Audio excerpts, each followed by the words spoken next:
श्री अजितदादा पवार साहेब. विकासाचा महामेरू बौद्ध जनासी आधार बसा गल्लीपासून ते दिल्लीपर्यंत आपल्या कर्तृत्वाचा, नेतृत्वाचा आणि आपल्या व्यक्तिमत्वाचा ठसा उमटवणारा नेता म्हणजेच माननीय श्री अजितदादा पवार साहेब. खऱ्या अर्थाने लोकप्रिय, कुशल संघटक, धुरंधर, राजकारणी, तत्वचिंतन करणारा तत्वज्ञानी, हत्तीची चाल आणि वजिराचा रुबाब असणारा नेता म्हणजेच माननीय श्री अजितदादा पवार साहेब. अशा या नेत्याच्या जन्माविषयी मला म्हणावंसं वाटतं, आकाशही उजळून निघाले, सूर्यही तेजोमय झाला. आकाशही उजळून निघाले, सूर्यही तेजोमय झाला. 22 जुलैच्या सुवर्ण क्षणाला अजितदादांचा जन्म झाला. 22 जुलैच्या सुवर्ण क्षणाला अजितदादांचा जन्म झाला. दादांचा स्वभाव लहानपणापासूनच कणखरपणा केला. याची परिचिती त्यांनी महाराष्ट्राच्या राजकारणात दाखवण्यास दिली होती. कार्यकर्त्यापासून अधिकाऱ्यापर्यंत दादांच्या शिस्तप्रिय स्वभावाची ओळख झाली होती. राज्याच्या राजकारणात त्यांनी स्वतःचा दबदबा निर्माण केला होता. यशस्वी होणं रक्तात नव्हे मनात असावं लागतं. यश मिळो ना मिळो झुंज देत राहावं लागतं. यश मिळो ना मिळो झुंज देत राहावं लागतं.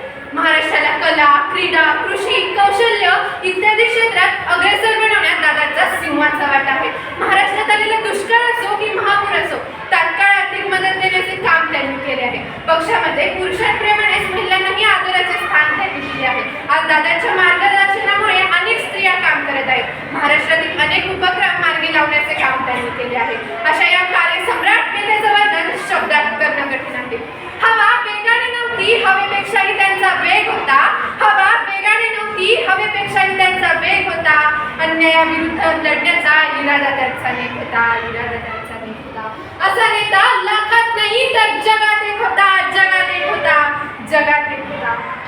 आज देशात अनेक राजकीय पक्ष आहेत. अनेक राजकीय पक्षांचे अनेक नेते आहेत. मतदान मिळावे म्हणून ते गावात गावात आणि भावाभावात भांडणं लावण्याचे काम करत आपली राजकीय पोळी भाजून घेत आहेत. अशा दुष्ट नेत्यांविषयी मला म्हणावंसं वाटतं. जो जो उठतो तो म्हणतो नेता मारी लंब्या चवड्या बाता. हुल्लडीचा अन्यथा नाही कोणी. हुल्लडीचा अन्यथा नाही. अशा नेत्यांचं पीक आज देशात मोठ्या जोमाने वाढत आहे. याच्यामुळे राजकीय, सामाजिक, नैतिक मूल्यांचा ऱ्हास होत आहे. परंतु दादा यांच्यापेक्षा वेगळे होते. गल्लीपासून ते दिल्लीपर्यंत कार्यकर्त्यांची फळी निर्माण करणारे होते. सामान्य कार्यकर्त्यापासून मोठ्या नेत्याच्या पाठीमागे खंबीरपणे उभे राहून त्यांना मोलाची साथ देणार होते. विकासाच्या महारथाचा सार्थ करण्याचं सामर्थ्य त्यांच्या अंगी होतं. महाराष्ट्राच्या विकासाचं महारथ त्यांच्या नेतृत्वाखाली मोठ्या वेगाने घडत होतं. याचा मला सार्थ अभिमान वाटतो. काजळे लुकलुकतात पण तारे होत नाही. काजळे लुकलुकतात पण तारे होत नाही. सूर्य एकच असतो, सारेच होत नाही. सूर्य एकच असतो, सारेच होत नाही. राष्ट्रवादी काँग्रेसच्या अल्पावधीत संघटना आणि सरकार यांमध्ये दादांनी आपला प्रभाव निर्माण केला होता. 2014 पर्यंत त्यांनी अनेक खात्यांमध्ये मंत्रिपद सांभाळली. 2014 मध्ये पक्षाची सत्ता गेली तरी दादा स्वस्थ बसले नाही. सत्तेचा ताम्रपट कोणी घेऊन आला नाही.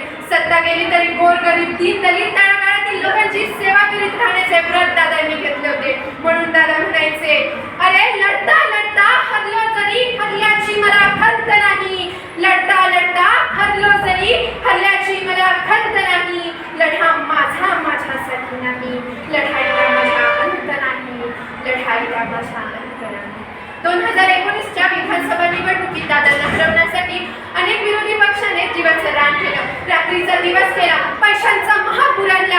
अनेक आरोपांखाली दादांना अडकवण्याचा प्रयत्न केला. परंतु या सर्व चांडाळ चौकडी नेत्यांना माझा नेता उन्हून पुन्हा 1.5 लाखाचे मताधिक्य घेऊन दादा महाराष्ट्राचे उपमुख्यमंत्री झाले. पुन्हा एकदा कामाचा सपाटा लावला. वेळेचे आणि कामाचे काटेकोरपणे नियोजन केले. टापटीपणा आणि नेटनेटकेपणा हा तर दादांचा स्थायी भावच होता. सरकारचा पैसा हा जनतेचा पैसा आहे. तो जनतेच्या कल्याणासाठीच वापरला गेला पाहिजे हा दादांचा कटाक्ष असायचा. असा जनतेसाठी झोपून देणारा, तळमळीने काम करणारा नेता अवघ्या महाराष्ट्राला लाभला हे आपल्या महाराष्ट्राचं भाग्यच आहे. कोरोनासारख्या महामारीमध्ये चीन, अमेरिका सारख्या देशांनी जनतेला वाऱ्यावर सोडलं होतं. किडमुंग्यांसारखी लोक या देशामध्ये मरत होती. या देशाच्या अर्थव्यवस्थेची वाताहात झाली होती. परंतु अजितदादांनी महाराष्ट्राच्या जनतेचे आरोग्य उत्तमरित्या सांभाळून महाराष्ट्राची अर्थव्यवस्था सांभाळली. असा हा नेतृत्वान नेता आपल्या महाराष्ट्राला लाभला. या नेत्याकडे पाहून मला म्हणावंसं वाटतं, असे जगावे दुनियेमध्ये आव्हानाचे लावून तर नजर रोखणी नजरेमध्ये आयुष्याला द्यावे